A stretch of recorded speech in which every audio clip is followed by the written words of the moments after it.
Good evening, everybody. Marcus C. Williams here.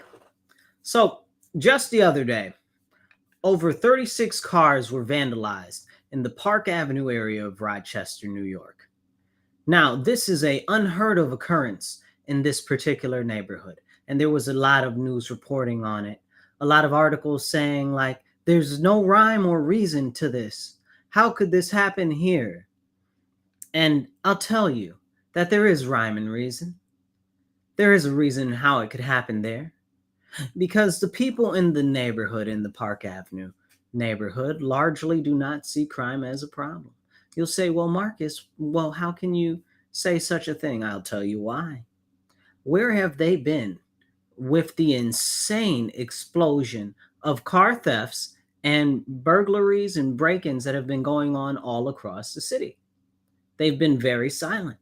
As a matter of fact, many of the people in these neighborhoods have pushed for policies and voted for purposefully candidates who have run for office who are now in office because they supported things like defund the police and releasing all the criminals into the streets and a soft on crime approach to life.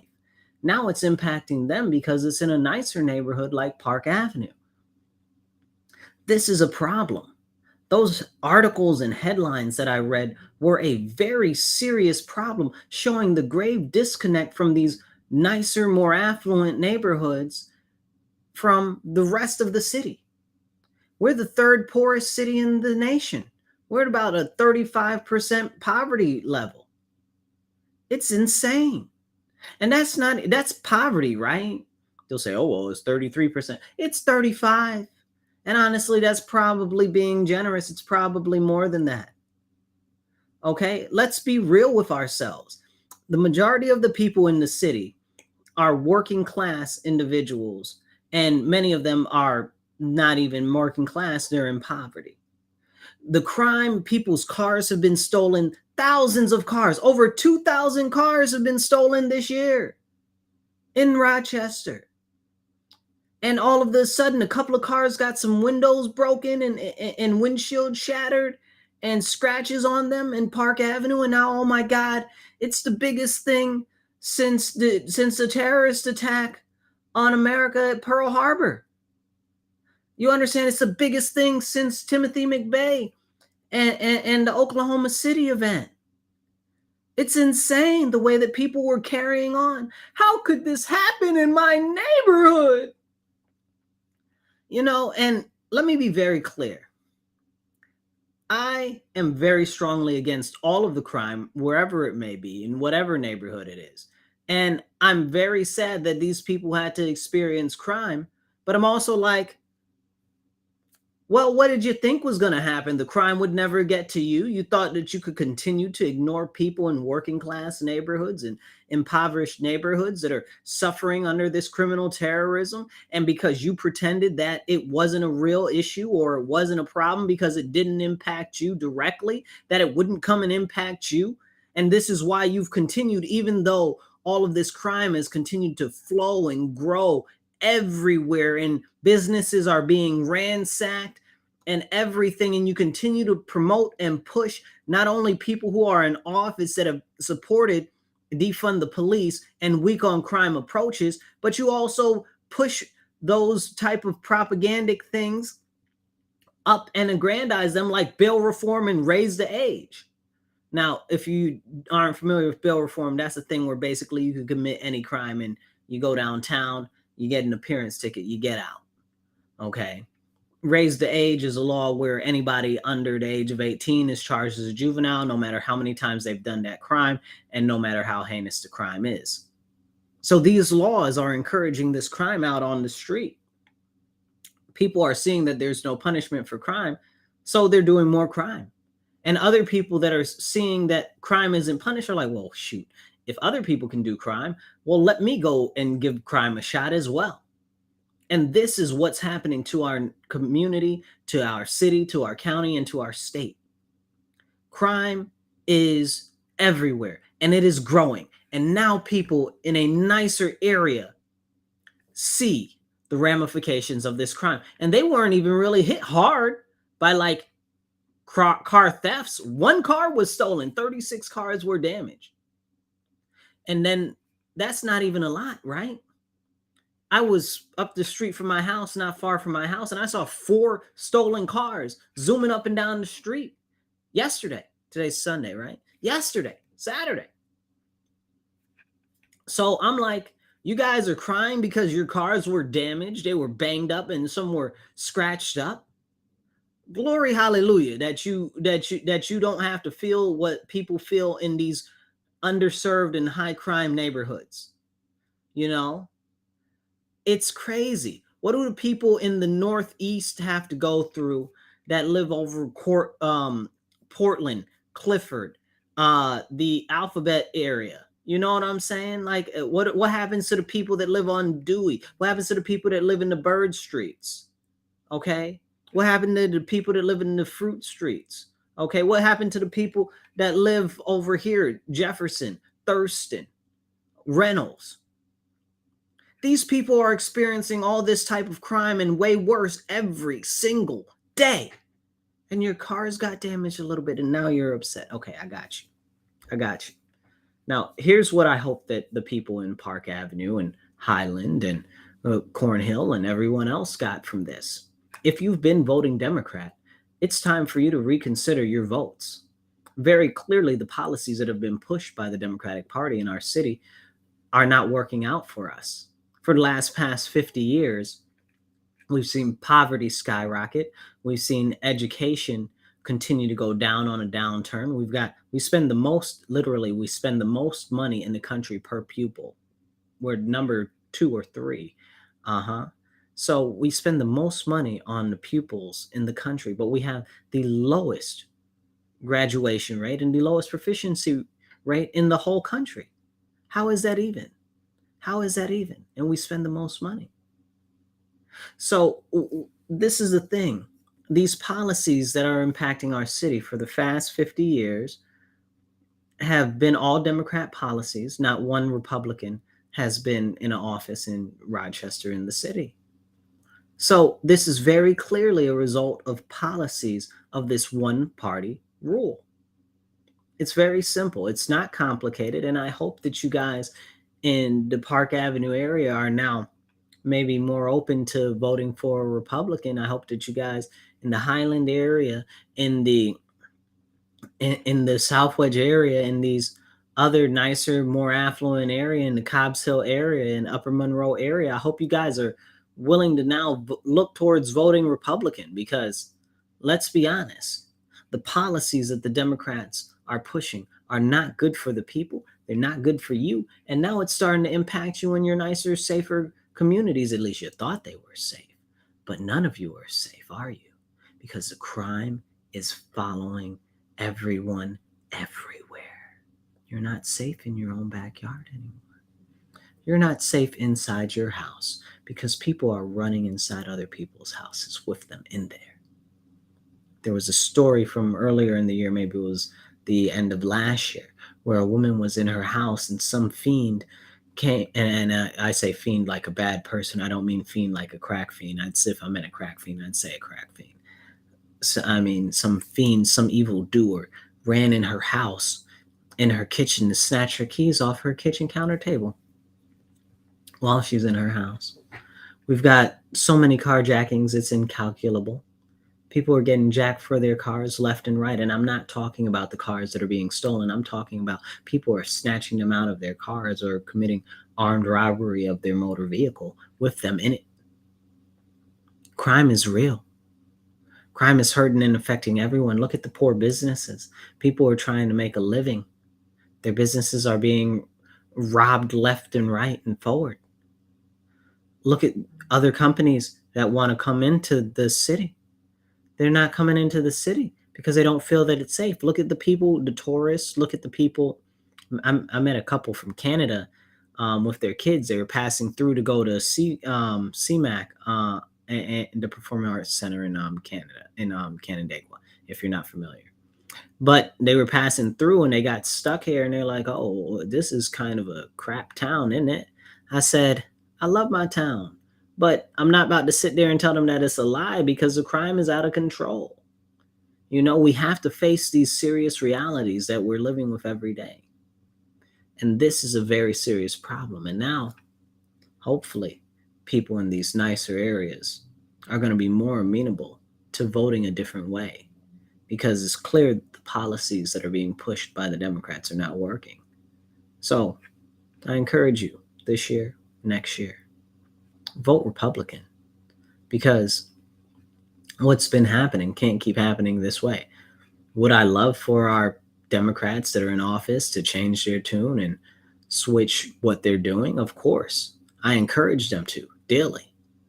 Not switch parties, just be the champions for the public that you say that you are, and amend some of these laws that you've supported or your party has supported and implemented that are aggressively harming our community, preventing us from being fruitful as far as business and economic development goes, and preventing us from having a higher quality of life and public safety. So if our elected officials that are in office right now, the Democrats that are there right now, sitting there right now, do not seem to have policies that are addressing the issues that we have, as you can hear, as I'm doing this recording, the police are all back. You can hear the sirens right in my neighborhood right now. It's crazy. So it's out of control. It really is out of control. And I really hope that people are seeing that the way that they've been voting is not the way to vote.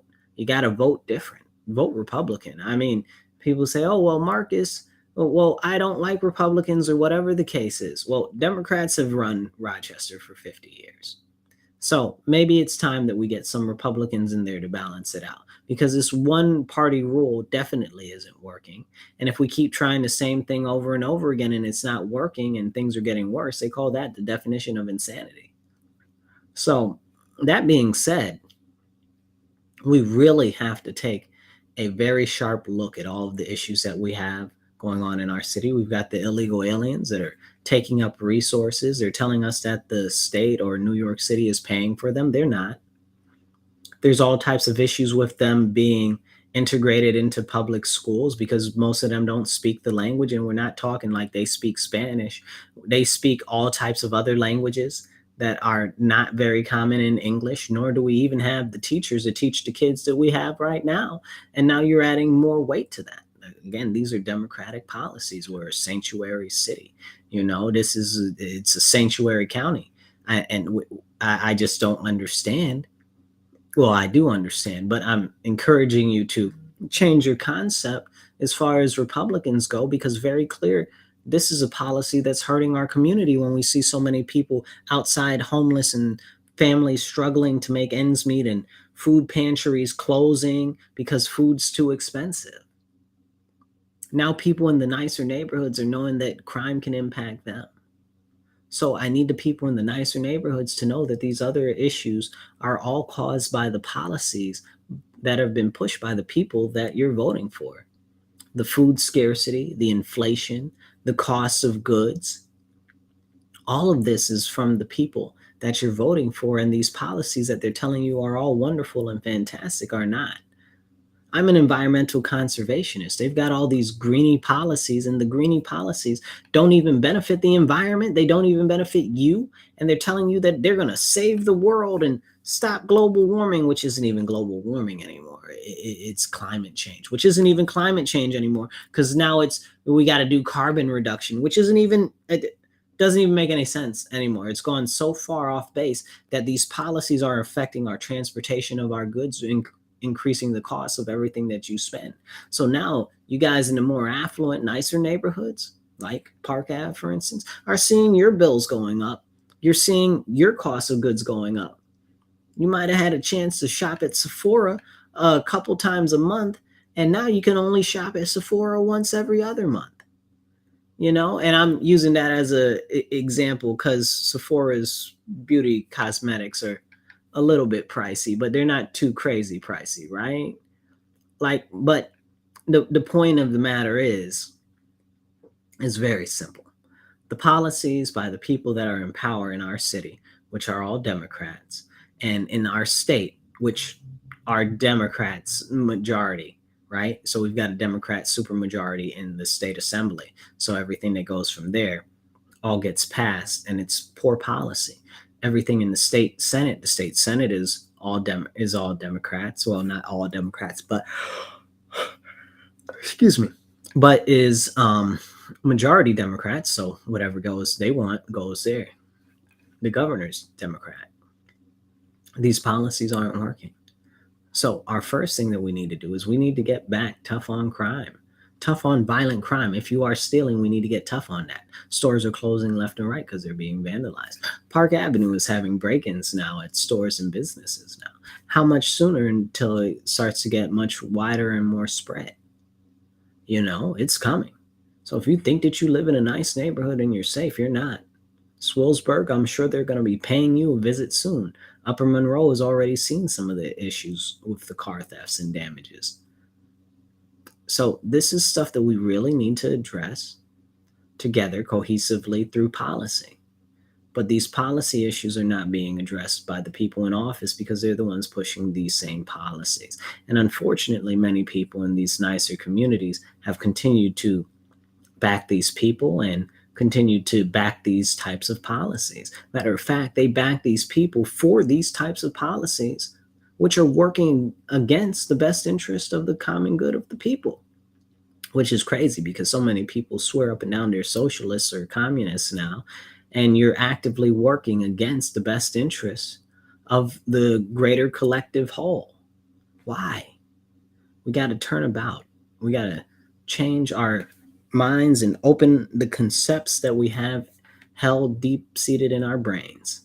We gotta open our hearts and open our ears and listen to what other people are saying when it comes to policy.